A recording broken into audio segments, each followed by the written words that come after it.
Hi everyone and welcome to Cosmia Festival Book Club. Let me do all of my bits of plumbing so you know who we are and you know what we're on about. And let's get that up ready to go. So, hi everybody, welcome to the Cosmia Festival Book Club, March 2021. We are almost a year in to our online book club experiment. I hope you are all well, and those of you who are based in the UK have managed to wake up at the right time and had enough sleep.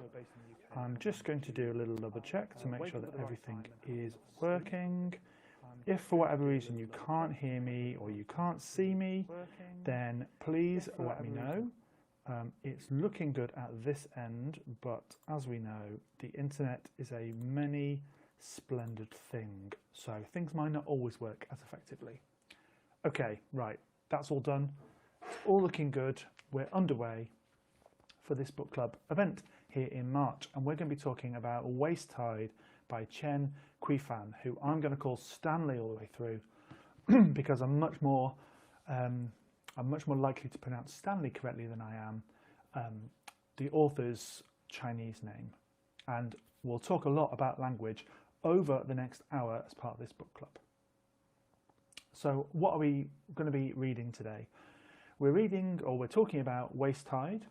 This is a book published by, as I said, Chen Qiufan, who goes by Stanley Chen Stanley Chan in English, who is a Chinese author, and this book was published in China in 2013, and then published in translation by Head of Zeus in 2019, translated by Ken Liu, who's done a massive amount of work in bringing Chinese authors to Western audiences through translation, as well as publishing his own award-winning science fiction. So I bought this book reasonably recently, and the reason I bought it is twofold, one of which it looked really interesting, and the cover art is absolutely beautiful, which I thought was well worth an investment of my time. And I also bought it because it tied in two themes for me. So the theme of the festival this year, the thing that I'm going to be thinking about, the whole of 2021 pretty much, is representation in the genres of science fiction and fantasy. Who gets published, who tells stories, which stories do they tell, what cultures, what worlds do they conjure up in their fiction.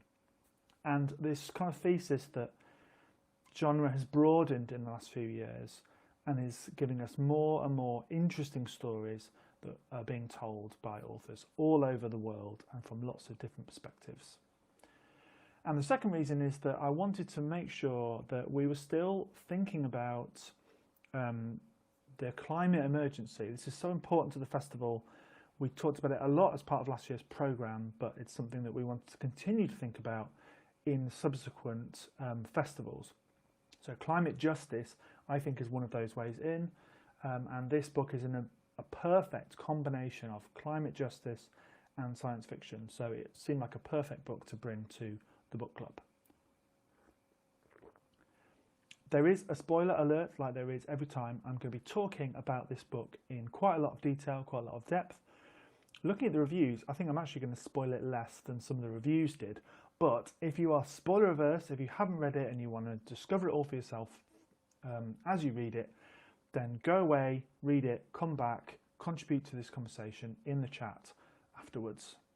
Like all our videos, there will be this live stream will stay up on our channels, but there will also be a slightly edited and tidied up version which I'll upload to YouTube if you want to have a slightly better quality version that's in a bit more high definition.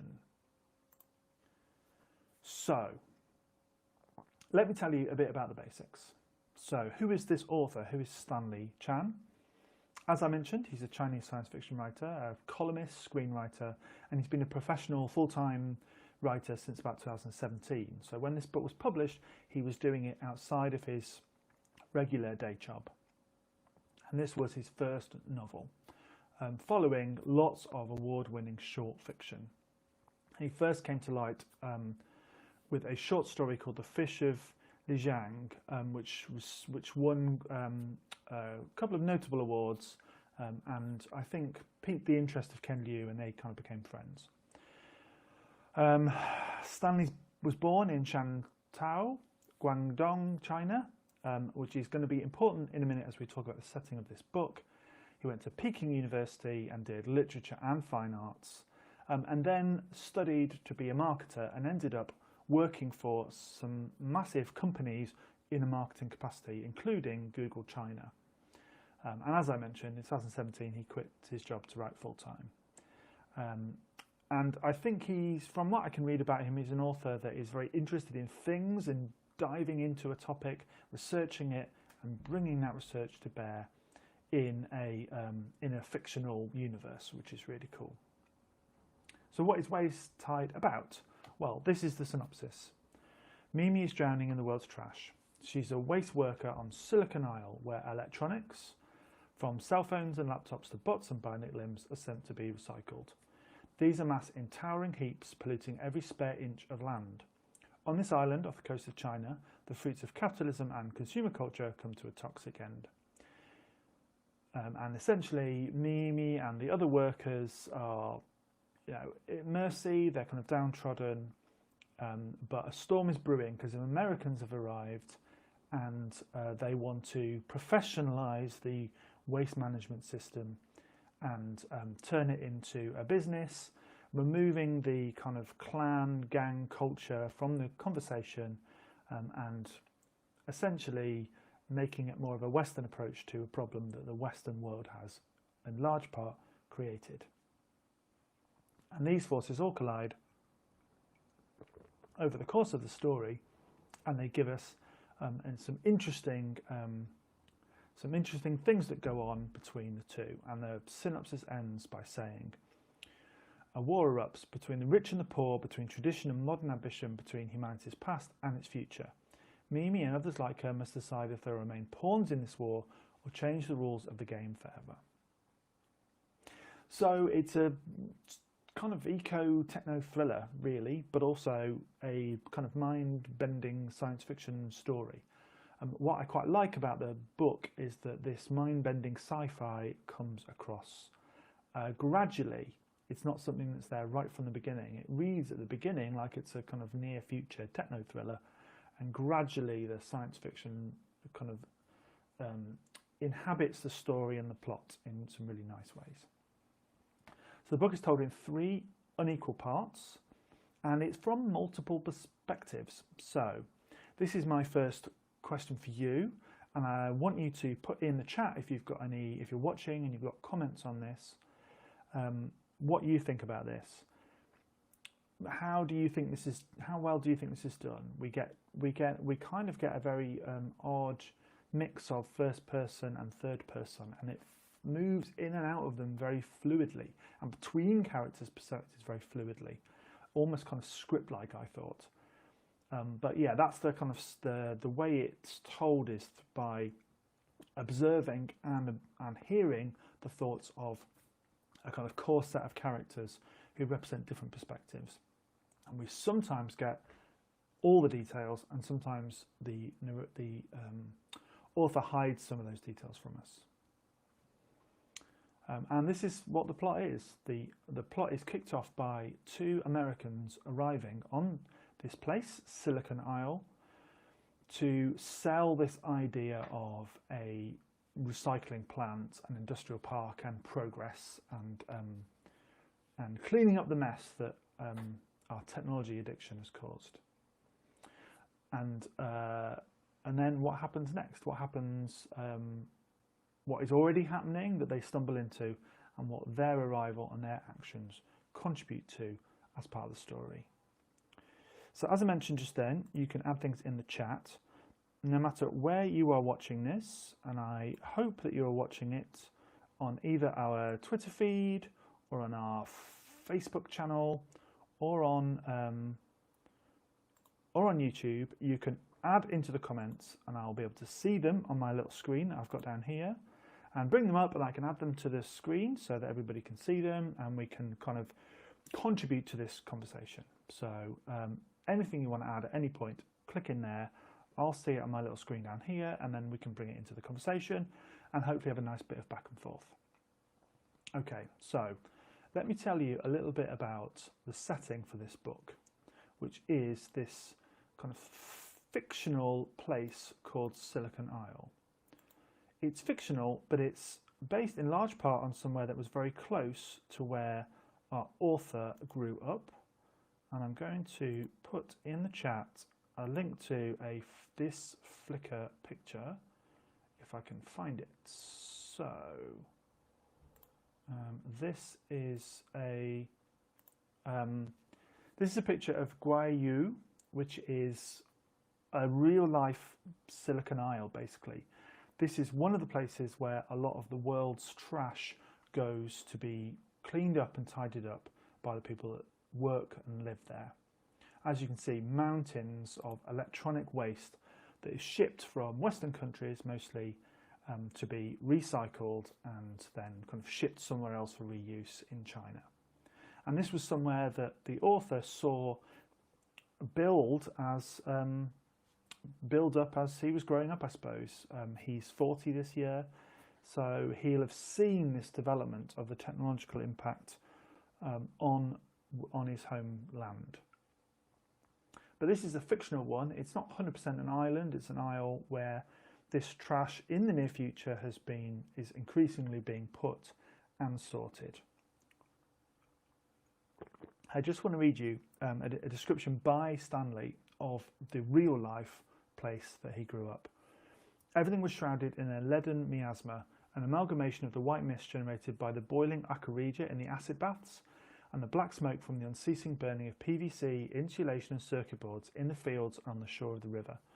The two contrasting colours were mixed by the sea breeze until they could no longer be distinguished, seeping into the pores of every living being.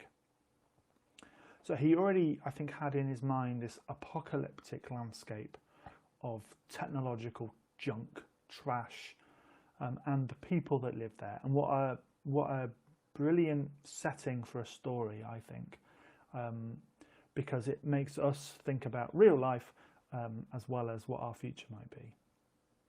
And the people that we get in this story, we get a kind of core of characters who we follow most of the way through. The first one we meet is an American, Scott Brandel, who is there heading up this mission to sell this recycling dream to the people of Silicon Isle, to the government, to the clans that control it. We've got his translator, who is from Silicon Isle originally, Chen Kaizong, who we'll call Kaizong, so Chen is his family name, and he is a relation of one of these clans that helps run the island. We then have Mimi, who is a local girl who is caught up in the machinations, the schemes, and the action of the plot. We have Brother Wen, who is a kind of local leader and organiser on Silicon Isle of mysterious past. We have one of those clan leaders of the most powerful clan, Lao Jincheng.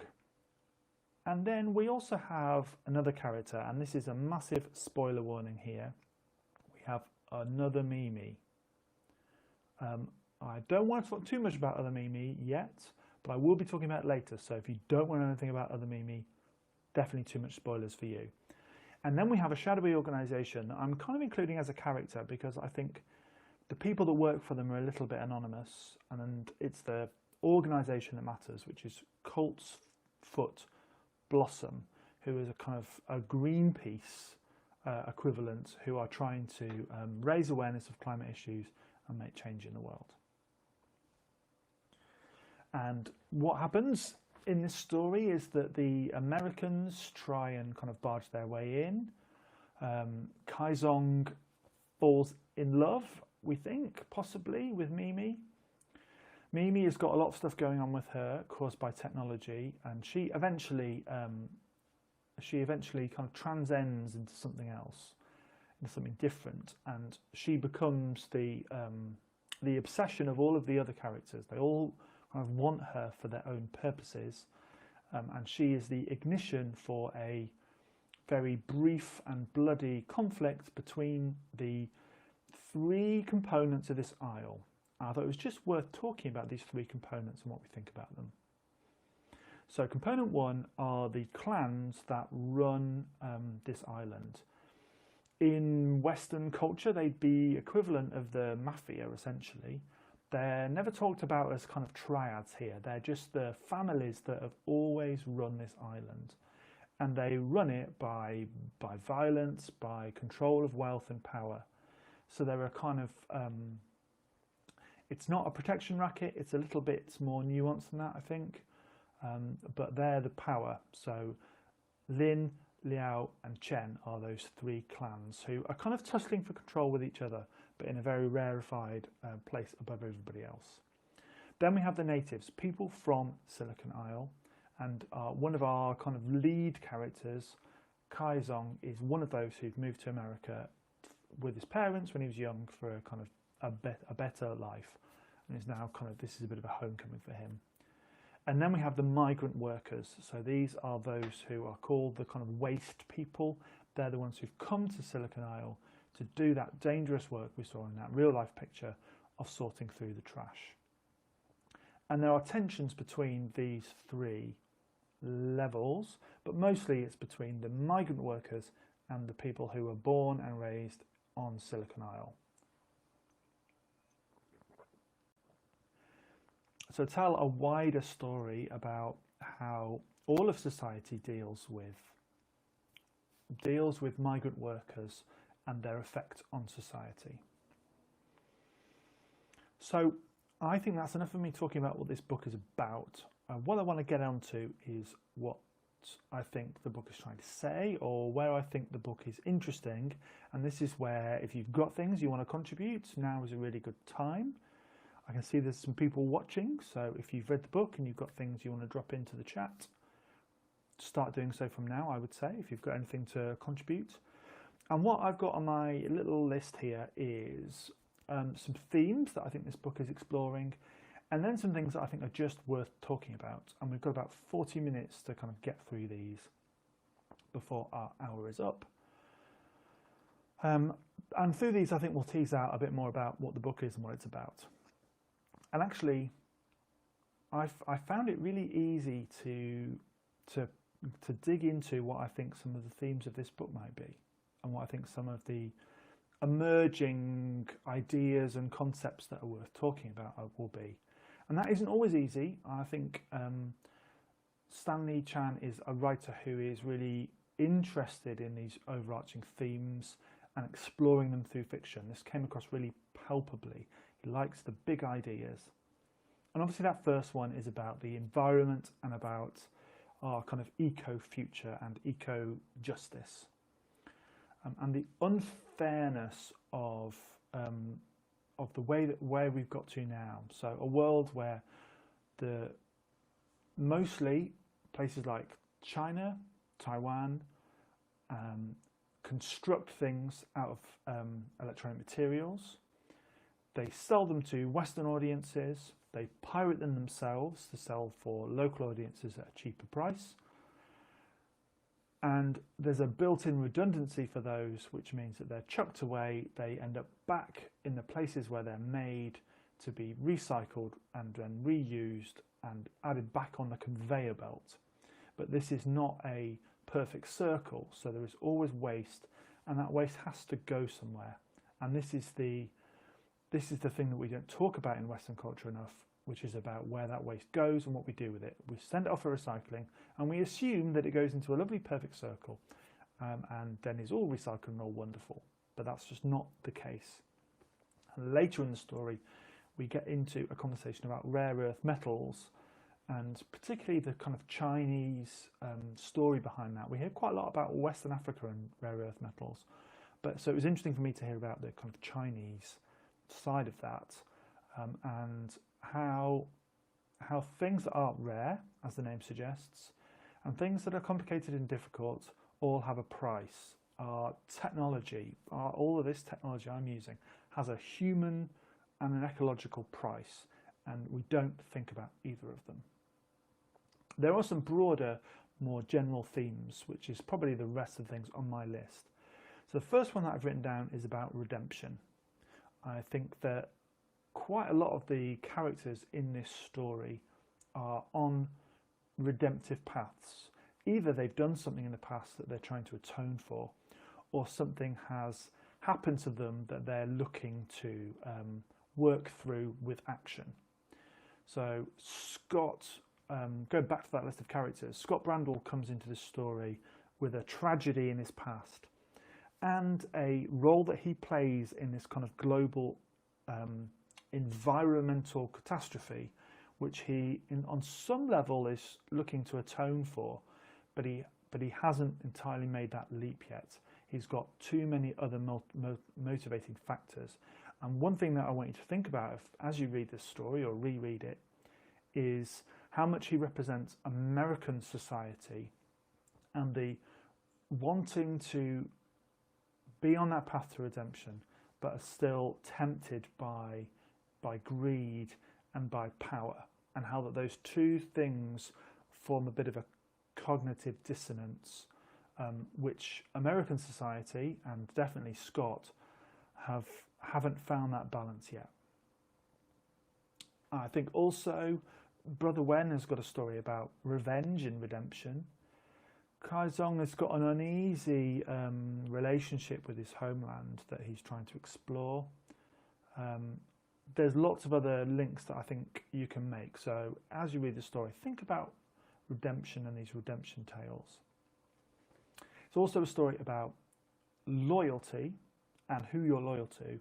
And I think allied with this, filial piety, this is the word I can't say, but kind of a respect for your elders and for your parents. And this is really represented by Kaizong, how his atheism relates to his parents' faith, and his complex relationships with the clans of Silicon Isle and who his allegiance is with. And this story is about some tipping points in allegiances. It's about making choices. Do you stick with your culture? Do you stick with your upbringing? Or do you identify who needs your support, who needs your allegiance, who needs your help, and align yourself with them? And what are the motivating factors for you to make that change, to make that leap? So I think that runs throughout here. Another thing that I picked up, and this is definitely because I did history as part of my university education, and I work in a heritage setting, is the idea of history. There's a quote that I picked out from quite early on in the story, which resonated a little bit with me in terms of this story, I think. All history is contemporary history. Now, I think if you'd have said a few years ago this phrase to people, it would have not meant anything at all. But over the last 5 years, especially when I think about conversations about the imperial legacy of the Western world, and if you think about the kind of re-evaluation of our pasts and how they affect our futures, this makes a lot more sense to me. And I think China and the glimpse of Chinese society and Chinese culture we get from this, all of that history is there in people's minds. People are carrying that history with them. It's there in the landscape, but it's also there in people's minds, in their relationships. Everything is tied into history. So I think to have Kaizong, who I would pitch as being the central character in the story, and we'll come on to why that's not Mimi a little bit later on. Having him being somebody that has been a student of history, I think, is key and a telling marker that this is what the author is thinking about. And we come into Silicon Isle, which is a society where people have history there on the Isle or they don't, and that is a dividing line. Your relationship to the Isle, whether you're a native or not, is an integral part of who has the power and who has the authority in this society. If you don't have a history, then you're seen as not worthy as anybody else. But Brother Wen is there to show that you can carry your history with you, and your secret history can actually be your power. I think the other thing that weaves into this is the origins of the organisation that Scott is working for, and how that is embedded in historical events that are echoing through time. So I also think this story is interested in innocence and complicity, and the way that these are drivers in our lives and the value that these things have to society. And I think these are both, at least the innocence is wrapped up with the character of Mimi and how she's presented and how she is talked about by, especially Kaizong, by that kind of main character. She's presented, he views her as an innocent in a complicated moral world, and when her innocence is altered, his relationship with her becomes difficult for him to pass. And I think that's quite something that's probably worth teasing out. I don't think I've got the answers for that one or theories necessarily. It was just a theme that emerged for me in my reading of this. There's also something there about agency and identity, but that probably comes into some of those earlier things that I've talked about. And then finally, and this links in with the history, I think, the tension between tradition and change, and the humanity of the exploited, and how maybe Chinese culture carries a lot of its cultural heritage and baggage with it, and it will do so into the future. And I think there's a lot here about ritual and about tradition and its power and its weight over rational thought, which I think the author seems to have a view on, or at least wants to explore the tension between. And we'll talk a bit about technology versus magic later on. I think that is a way that Stanley is interrogating some of this middle ground. So that's about half an hour of our time. We're about halfway through. And we've moved on to things that I thought we should chat about. So again, if you're sitting there watching this live or you're watching it back afterwards, drop your thoughts into the comments because it'd be great to hear what you think. This is not in any order. I always make notes as I read, and I've kind of put them in as things were occurring to me. So we might just bounce back a little bit, back and forth between some of these, but I think you'll get where I'm coming from. So the first thing that occurred to me, and this was quite early in the story, was that what you don't often get in science fiction is a view of American culture from a non-Western perspective. And I think one of the interesting things about the rise of Asian genre writing, especially science fiction writing, is that you do get more of. We're getting more of this, and I think that's quite interesting. And I'd like to know what you think about that portrayal of American culture from somebody that hasn't necessarily been a part of Western culture and kind of lived and breathed it, but has visited and travelled and spoken to people, but also inhaled it through cultural artifacts, and how true to life we think this representation is, and how much we think that matters. So one of the passages which I absolutely loved was this one about food, and I'm going to read it in full because I chuckled at this, and I think it was also quite telling.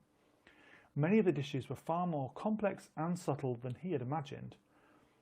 Of course, considering he came from a young country that had been founded only about 250 years ago, it was understandable that his own culinary culture had progressed but a few steps beyond tossing the meat over an open fire after skinning the kill, which I thought was hilarious.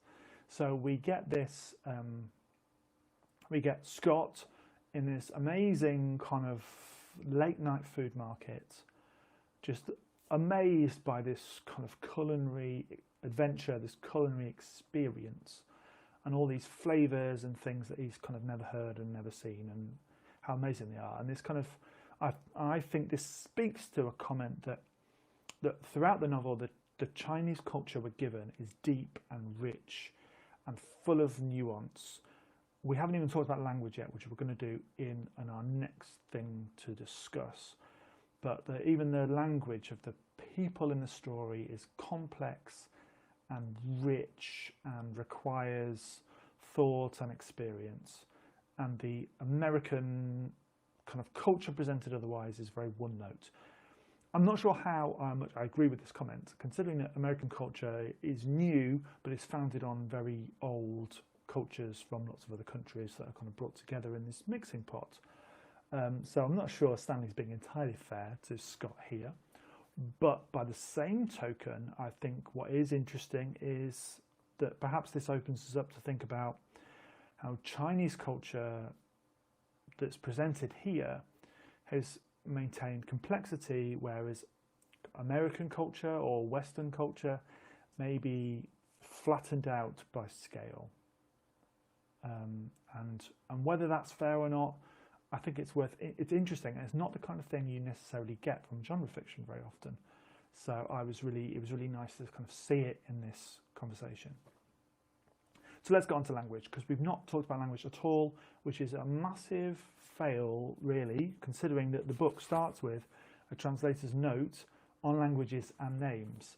Now, I haven't read masses and masses of genre fiction in translation.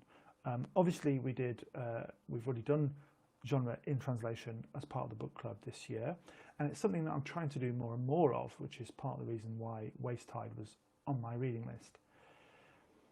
And I think there's something very interesting about how that works. The sense I get is that Ken Liu has produced an excellent translation for a Western reader, because not only do we get the story in our language, but I think there's also a subtle guide to us here of a culture that we don't know very well. And I get the sense that the translator has been able to be a help to English readers and to give us some guides to some of the things that are a little bit more complex about a culture especially I don't know personally. And we get some of those nuances. And that translator's note at the beginning, I thought, set the story up perfectly. And he was able to use the translator's note to give us a view of the society in which we were about to kind of live and breathe for 400 pages.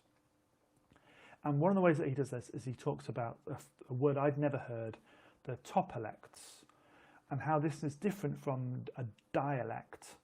And I was fascinated by that kind of overarching structures of language in the society of which we're coming. Now, I know that in the original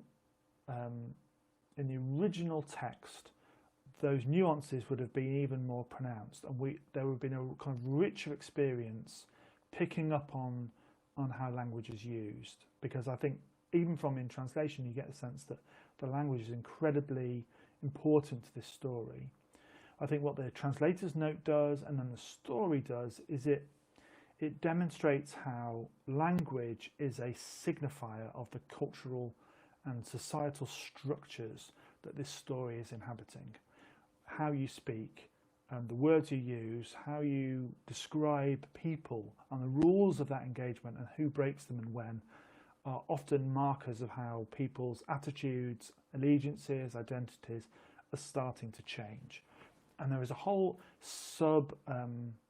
conversation in the story which I found really interesting about attitudes towards Scott Brandle in particular, but also the way that the director, Lin, who he deals with in this kind of negotiation, the way that he speaks, and that very obvious having to listen for subtext in what somebody's saying, and people not saying what they mean. And there are characters who say what they mean. They're kind of blunt about things, and the comparison between those two, and what is good and what is bad, which I thought was all really, it added something to the story that I don't think we'd have got if it had been a Western writer writing this story. That nuance I thought was fascinating. It's something you don't often get, again, in genre fiction, I don't think. Next on my list, natives versus migrant workers. So, yeah, I thought this was quite interesting because the tensions between people who are from a place and people who move there for work, often low-paid work. It's a story as old as time. So it'd be good to know your thoughts on whether you think this was a story well told, or it was a story that was perhaps could have had a better result. I think it was I'm not sure it was the most nuanced telling of that kind of tale that I've come across, but I do think it was interesting, and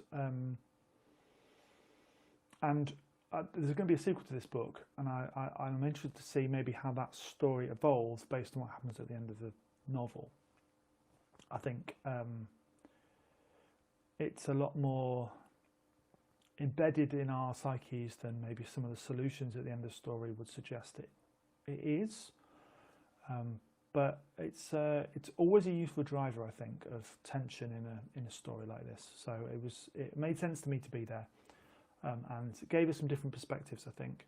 And what it allowed the author to do was to use characters transitioning between those places and between those perspectives to show change in the society, or to signpost potential changes in society.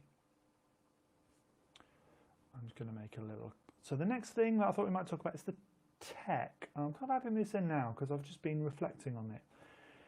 So as I said at the start, this is a story which doesn't necessarily begin by feeling like a sci-fi story. And that ramps up slowly over time, which I thought worked quite effectively.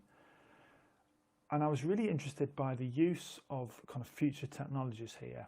I'm not sure if I figured it out or made a note of when this story was supposed to be set. It's kind of near future-y, but it's not massively near future-y. So things have kind of moved on, but they've not moved on. I think what I realised towards the end is this is not a story necessarily set in our universe. It's in a slightly parallel one, where some things are the same but some things aren't. I think this is interesting because it means that some of the technology that comes in, it might not be possible, but it's plausible. I think that's my view on the tech in this. But I'd love to know your thoughts in the comments of how you think how plausible you think the tech is, because I think this is a story which has got pretensions about being hard sci-fi, but isn't necessarily 100% interested in doing that. And from someone that had worked for tech giants, there's going to be some interesting knowledge about what's coming there, which might have filtered into the story, which I think is quite cool. So yeah, what about the next thing on my little list? The next thing I've written down here is multiple perspectives. And I mentioned this earlier on. Even in that passage I read about the passage I read about Scott, I think there's an interesting voice that we get. We do get the inner thoughts of people, but we also get what's happening to them. So maybe it's an omnipotent narrator, and that could be an interesting thing to think about. I think if you're reading this, or you're reflecting on reading this, there is something we're not going to talk about today because there's not quite time, is religion and faith, and how that plays into this story. Because there is this wondering of characters about whether there is a guiding force for all of this. Is this fate? Is this a deity there who's pushing humanity on with all these triggers? And this is just the kind of narrative voice which you might expect from somebody who's got that omnipotence, I think. Is the omnipotence the cloud? Is it some kind of AI in orbit, perhaps, who can get into people's minds and see what's going on? I'm not sure that's entirely true. I'm not sure we're quite there with the tech in this time. But I do think there's the perspectives, multiple perspectives, maybe they've got a deeper resonance about other things that Stanley wants to talk about. The other thing I want to talk about was the tone. I thought this was a funny book. I thought there was a really funny streak of black comedy in it. The discussions about the money at the festival quite early on, and people, and how people kind of pay money somewhere for something, for their ancestors. Where does that money go? Who spends it? And how that's discussed. There's the bit about the food. There's a passage at the end which was another really streak of black comedy. I'd love to know your thoughts on how effective you thought that was. I think it speaks to the author's influences, which we're going to discuss quite near the end of this hour. I think the influences of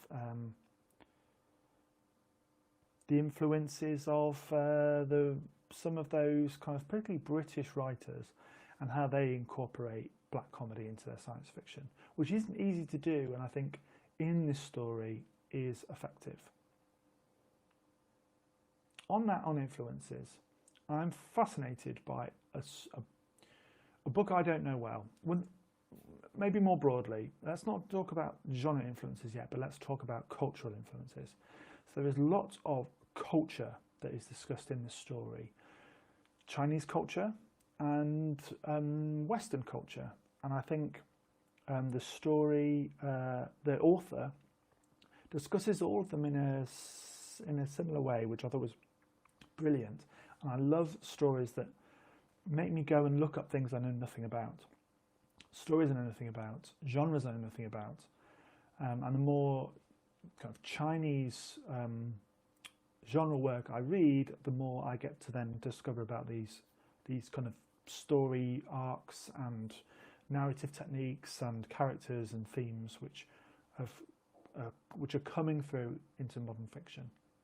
But the one that stood out to me was a Western influence. I think it's partly because I know a little bit more about those stories than I do about others, and that was Dante's Inferno. And I made a note to myself as I was reading to kind of look up a little bit about how the Inferno might relate to this story. And I suppose my question is how surface it is. So Dante's Inferno is somebody's journey through the 9 circles of hell. So I suppose on one reading, maybe the references of Dante's Inferno is just to make the point that Silicon Isle is hell, and Scott, as our kind of never seen it before character, is entering the gates of hell. But I think there's a thematic element here as well, and if any of you want to do this, you might want to do this. I haven't got I wish I'd kind of read it with this in mind, because I think it would have been interesting to see if I could map how closely those 9 circles resemble the journey and the experiences of the characters in this story and the plot of the story. So there's the way that the circles work. They go limbo, greed, wrath, gluttony, heresy, violence, fraud, treachery, and there's lust in there somewhere as well. I think it's limbo, lust, greed, wrath, gluttony, heresy, violence, fraud, treachery. I can see in my mind's eye, as I think back to the plot of this story, that all of these things, apart from maybe, lust is in there, but I'm not sure it's as integral as the rest to the themes of the story. But I think these have got to be inspiration. These and I think potentially relates to the experience of one character in particular, of Qiufan. He exists in a state of limbo about himself and about his relationship, his ambivalence to Silicon Isle. Greed is there in Scott, in the corporation that he's there representing. Wrath is in the story, and a lot of the main characters have moments where wrath is a motivating factor for them, and they have to make a choice. Gluttony less so. Heresy is also tied up with Qiufan's story, his narrative, his journey, his relationship to his parents and faith, and to the rituals and faith of Silicon Isle and Chinese culture, and his place in that, and the heresy of going against clan culture. Violence and treachery are things done by and done to a substantial amount of the characters in the story, and fraud is there as well in some of the relationships between the clans and global governments, and the fraud done to the people that are drawn to Silicon Isle to work. So I think Dante's Inferno has got a lot to say about this story. I just haven't necessarily done all the unpicking yet of what that means. So we've also got another kind of overarching thing, which is this idea of the waste tide, which in the story is both literal in Project Waste Tide, but also metaphorical. And I like that kind of symbolism of there being a place in the world where all of the waste kind of goes up to, a kind of beach where it lands, but then right at the end of the novel, the waste tides that we're going to kind of come onto in the sequel and how that works. So I'd love to know your thoughts in the comments about where the waste tide fits. So let's move on to genre influences. And there's been some really interesting articles about Stanley and about his kind of cultural education in science fiction and fantasy. He grew up quite near Hong Kong, and I think this gave him a window when he was younger into the into Western science fiction tradition, both in books but also in films. And I think there's a few authors that this story reminded me of, possibly because they're influences on him, but also possibly because they came from the same earlier influences. I think there's definitely Richard Morgan and Neil Stephenson vibes going on here.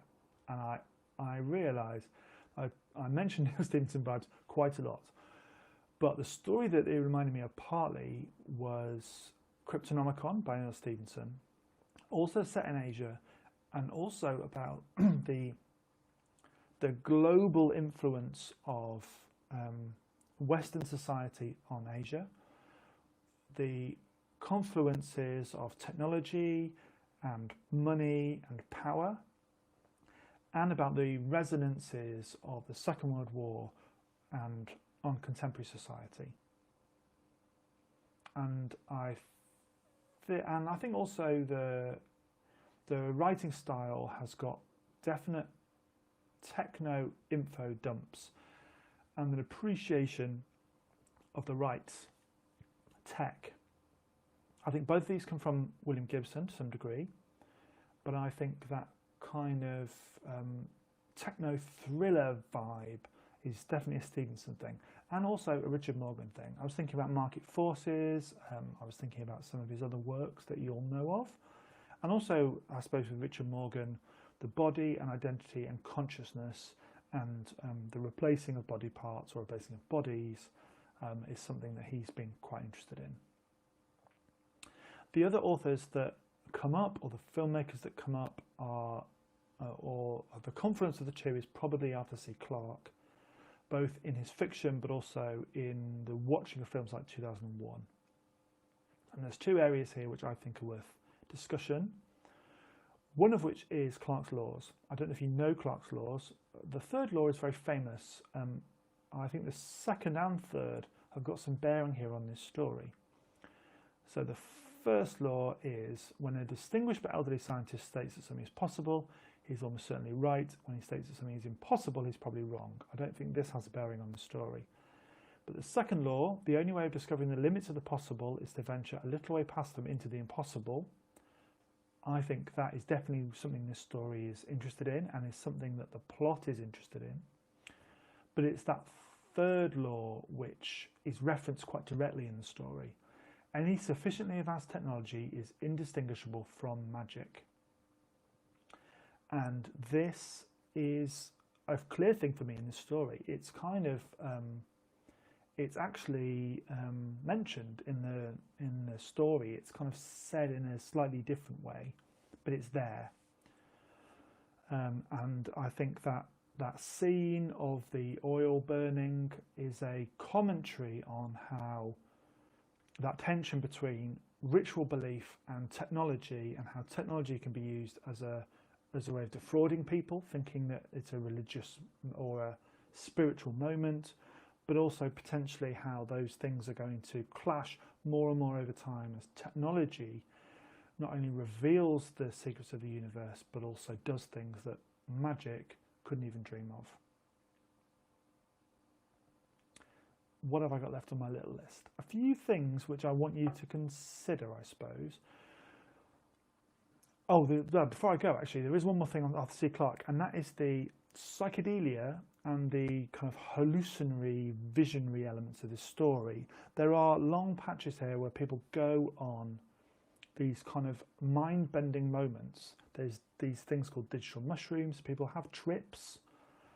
And yeah, I think that's 2001 spoke very strongly to me. That end of 2001 in particular was seen to be a massive influence on this story and that kind of mind-bending element. Let me know what you think. I've got two things left on my little list, which I want you, three things left on my list, which I want you to think about. One of which I looked up was the Arashio, the Japanese destroyer. That was real, that really happened. Bear that in mind when you read the story. The second is TerraCycle, and that company and its motivations, which we've not mentioned before. It occurred to me that TerraCycle could be seen as a commentary on the historic companies and their effect on Asia, the East India Company as being a kind of famous example, but also a way into China's relationship with the world in a post-imperial world, and how, and also I think about there's an interesting thing there about identity and this idea of a global citizen, which Kaizong represents, I think, the mix of Chinese and American cultures and being uneasy in both. And I think that's referenced in the use of cultural artifacts of Chinese and Western cultures, and that this story, this place, some of the characters within it maybe are emblematic of this place we're at now, and the unease we're at now, and the imbalance in power we're in now with this idea of global citizenship, and who is a global citizen and what does it mean, and what are those cultural markers of it. So that's something that I want you to go away and think about. Okay, the last thing is Mimi's story arc, and I wanted to do this last not because it's not important, because it's really important, but because it's something that I want you to go away and think about as you read the novel, as you reread the novel, as you reflect on your reading of it. I'd already written a note about Mimi's story arc and her as a character in general. So, and whether I thought that she was effectively written or not. And in the prep for this, I read the Tor.com review of Waste Tide, which as a kind of examination of its sci-fi-ness and of how it's written is generally very positive. But the author of the review had a real problem with the treatment of women and Mimi in particular in the story. And I'm going to read a bit of this review because I think otherwise I'm just going to paraphrase it. This is not a book that passes the Bechdel test in any meaningful fashion. I'm not sure what's going on with Mimi, but she seems more like a cipher than a human being most of the time. And the more power she has to affect things, the more helpless she seems to be as herself. It's not her that has the power, but something within her, something using her. At times she seems to be something of a MacGuffin, more symbol than character. I could be biased on this point. I'm not inclined to be generous to a novel that has graphically depicted torture and kind of violation and the death of a sister as motivation for a male character's life choices, and the death of a daughter as motivation for another's trauma and emotional deficits, or a book that concludes, and this is spoilers, by giving its only major female character brain damage that reduces her to the capacities of a child. There are multiple and distinctive male characters in Waste Tide. The same isn't true for women. And I think this is something that I struggled with as I was reading the story, was where women featured or didn't feature and how effective they were. And there's something complex here, I think, that the review doesn't talk about, which is the other Mimi. I'm not going to get into it because that is probably too spoilery. Who the other Mimi is, why they're interesting, and why they're quite a unique character in this story. By some measure, I think you can argue that the story does pass the bestial test because of the two Mimis, but also not. And I'm uncomfortable, I think, with Mimi's arc. She's quite often a pawn for men. And I don't know how much this is the author's views or if it's the author's commentary on the society of which he's talking about. I think sometimes it can be both and sometimes neither, and I'm not sure I know the answer to that. I think that there is violence towards men as well, but it's not the same kind of violence, and I found that problematic. And I think if the story was maybe written today, even 8 years on from when it was written, maybe it would be written a little bit differently based on the conversations that society have had over the last few years. I'd hope so, as society will start to interrogate this trope, but it is problematic, I think. I think the story is still really interesting and very well written, and I really enjoyed it, but I think it's something that you have to take away and reflect on yourself. I don't think it's a straightforward answer. The choice of who the other Mimi is, I thought was really, really interesting. Again, I'm being careful to not spoil here because I think it's a real mind-bending reveal. And if you know nothing about who that character is in real life, it's not necessarily going to mean anything until you go and do a little bit of research. And I don't know whether that was the author being aware of the treatment of Mimi and how Mimi is often a bit of a cipher and a bit of an odd character and a bit of a redress to that, or it's to put into stark relief that kind of trope of the innocent girl who's mistreated and is a pawn for men's machinations. So leave in the comments your views on that and what you think, because it's a complex, difficult question to get at, I think. And I'd love to continue this dialogue with you, I think, in the comments over the next, 10 years. You've got as long as you want to comment, really. So that's a weird place to end, I think, but an important place to end. And an important place to end as we start thinking about, here at Cosmia, Casa Cosmia, about the festival and what our programme is going to look like and is going to address over the next few months. So thank you very much for tuning in to Cosmia Book Club for March.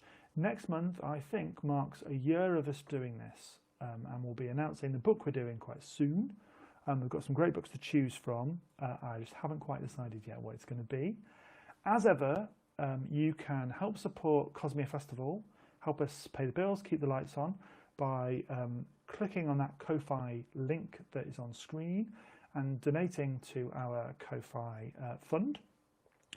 You can access a list of all the books that we're talking about in the book club, purchase them through a local bookstore, and give us a little bit of revenue as well by clicking on our bookshop link, which I'll leave in the comments of the edited YouTube video, but you can also find it on our website and on our social media. And we hope to see you for the next book club, for another interesting conversation about a book that we love. Stay safe, and we will see you soon.